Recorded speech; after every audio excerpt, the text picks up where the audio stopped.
Kita mulai cerita dari 10 tahun yang lalu, saat seorang mahasiswa yang baru lulus bernama Kitamura mendapatkan sebuah pekerjaan nih dari temannya. Saat dia masuk, teman dia pun terkaget-kaget karena temannya memberikan pekerjaan di sebuah pabrik pembuat boneka cinta. 後でホールをつけるのよ。ホール。 Pabrik ini bukanlah pabrik yang layak dan bahkan bisa dibilang ini adalah pabrik yang usang dan sudah tua. あ、北村哲夫です。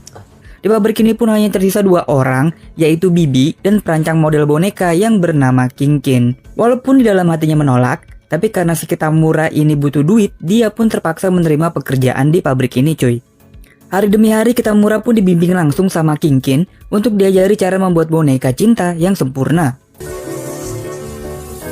Namun, masalah pun muncul. Bos pabrik tempat mereka bekerja ternyata tidak menyukai hasil boneka yang dirancang sama Kinkin dan Kitamura. まず胸な。胸がリアルじゃねえ。 Terlalu gede, kata si bos. Oleh karena itu, Kinkin dan Kitamura mempunyai ide untuk menyewa model supaya mereka dapat nih lekukan gunung kembar yang sesuai sama seperti manusia asli. Supaya lebih mudah mendapatkan model, mereka pun berpura-pura melakukan hal ini untuk kepentingan medis. 美術モデルの小沢園子と申します。 Singkat cerita, datanglah seorang model bernama Ozawa. Familiar banget ya namanya. 大当たりじゃねえかよ。 Paras cantik yang dimiliki Ozawa membuat Kitamura dan Kinkin malah jadi sama-sama gugup.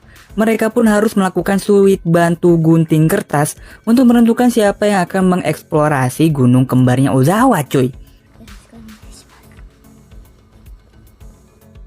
Akhirnya Kitamura lah yang harus melakukan tugas suci ini. Pelan-pelan dia pun melumuri gunung kembarnya Ozawa dan lembahnya juga dengan cairan yang akan membuat pola lekukan gunung kembarnya Ozawa ini. Namun, Kinkin merasa kalau cuma pakai cairan doang nih kurang paten lekukannya gitu kan. おっぱいをバカにすんな。 Makanya Kinkin pun langsung meminta Ozawa untuk boleh deh gunungnya dipegang sama si Kitamura. 北村に触らせて。 Dan ajaibnya, Ozawa ini setuju cuy karena sampai saat ini dia masih ngerasa kalau hal ini tuh cuma buat medis. Kitamura pun akhirnya dengan terpaksa menjamah gunung kembarnya Ozawa yang... 天国ってこんなところにあったんだ。 Sudahlah. Singkat cerita, mereka pun selesai dan Ozawa pun pamit dari mereka berdua. Namun ternyata antingnya Ozawa ini ketinggalan di pabrik cuy. Makanya Kitamura pun langsung lari terbirit-birit ngejar Ozawa sampai ke stasiun. Nah sesampainya di sana Kitamura pun tanpa basa-basi langsung mengungkapkan kalau dia ini suka sama Ozawa. あなたのことが好きです。 Dan Ozawa pun tanpa pikir panjang langsung deh dia menerima cintanya Kitamura. Hari-hari berikutnya Kitamura, Kinkin, dan Ozawa sering menghabiskan waktu untuk makan bersama. Karena sampai saat ini Ozawa masih ngira kalau Kitamura ini kerja membuat medis. Jadi dia meminta sama Kinkin untuk nyeritain deh yang sebenarnya apa yang mereka berdua nih lakuin di pabrik itu. Tapi entah kenapa Kinkin gak enak hati menceritakan yang sebenar-benarnya sama Ozawa.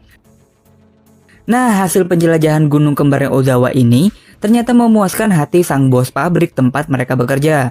Singkat cerita, dalam waktu singkat ya, boneka cinta yang terinspirasi dari gunungnya Ozawa ini laku keras dan menjadi fenomena di kalangan pria jomblo dan kesepian di Jepang. Di sisi lain, hal ini membuat Kitamura jadi makin galau banget. Dan singkat cerita, mereka berdua pun nikah cuy.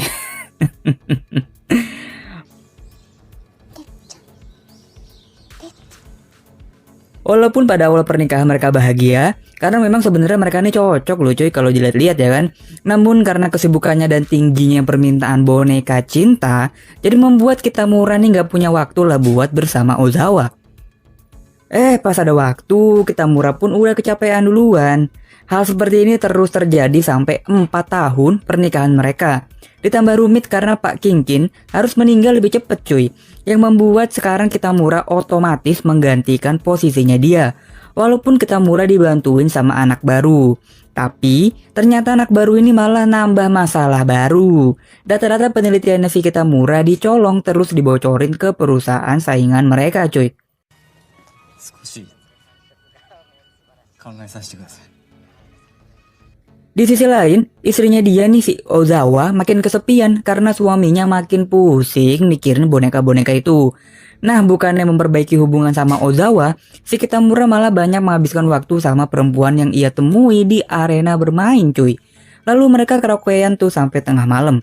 Pas Kitamura pulang, dia nggak nemuin istrinya. Yang dia temuin cuma secari kertas dari Ozawa yang bilang kalau dia menjenguk ayahnya yang lagi sakit. Dan tiba-tiba, Ozawa ini pulang dalam keadaan mabok dan digandeng sama laki-laki lain. Wah, makin ribet deh ya kalau gini ceritanya. Makanya mereka berdua pun duduk nih, dan mereka pun saling mengungkapkan kehilafan mereka masing-masing. Yaitu Kitamura akhirnya cerita kalau dia ini abang-abang tukang boneka cinta. Begitu juga dengan dia kemarin hilaf udah karaokean sama mbak-mbak gemes yang ia temui di arena bermain. しました。 Begitu juga dengan Ozawa yang mengakui kalau kemarin dia digenjot sama cowok lain. Ya habis gimana ya? Kesepian sih ya. でしょそんなの。自分もでしょよくあるやつです。 Tapi ternyata ada lagi nih selain perselingkuhan yang mereka lakukan. Ternyata Ozawa ini menghidap kanker lambung cuy. 私ね、がんなの。 Berkali-kali dia mau cerita ke Kitamura, tapi si Kitamura ini sibuk banget ngurusin boneka-bonekanya dia. Makanya Ozawa pun memilih ngurusin dirinya sendiri. Mengetahui istrinya kena kanker, Kitamura pun lebih banyak menghabiskan waktu menemani Ozawa di rumah sakit.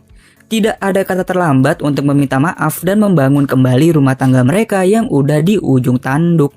Apalagi Ozawa berniat bercerai dari Kitamura karena dampak dari kankernya dia nih udah nggak bisa punya anak lagi cuy. だって私もう子供を産めない。 Tapi Kitamura pun tidak masalah, yang penting adalah kesehatannya Ozawa. 俺子供が欲しいからその子と結婚したわけじゃないよ。俺はその子と一緒にいたい。 Singkat cerita, Ozawa pun sudah lebih sehat dan dia pun bisalah jalan-jalan bersama Kitamura.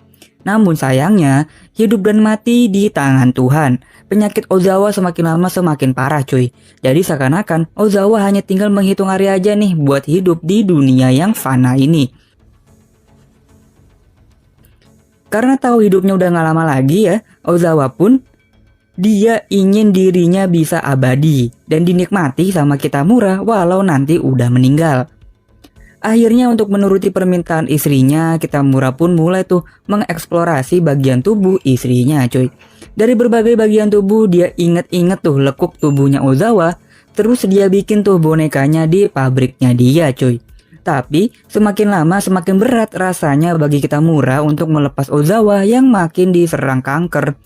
Singkat cerita, atas rasa cintanya Kitamura pada Ozawa, dia pun menyelesaikan boneka cinta yang terinspirasi dari istrinya sendiri. Dari rambut, bibir, semuanya pokoknya dibuat semirip mungkin kayak istrinya.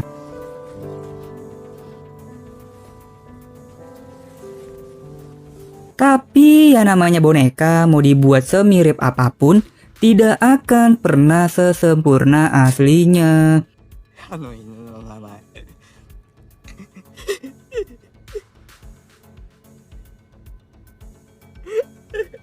Boneka buatannya Kitamura ini dinamakan Sonoko sesuai nama istrinya. Lalu boneka ini pun dijual secara terbatas di pabriknya dia. このドールの価値がわからねえやつは Karena memang bentukannya bagus banget ya dan sangat nyata, produk ini pun laku keras hanya dalam hitungan detik. Makanya teman-teman Kitamura pun langsung berpesta dan Kitamura pun akhirnya menyadari kalau istrinya si Ozawa Sonoko adalah istri yang luar biasa.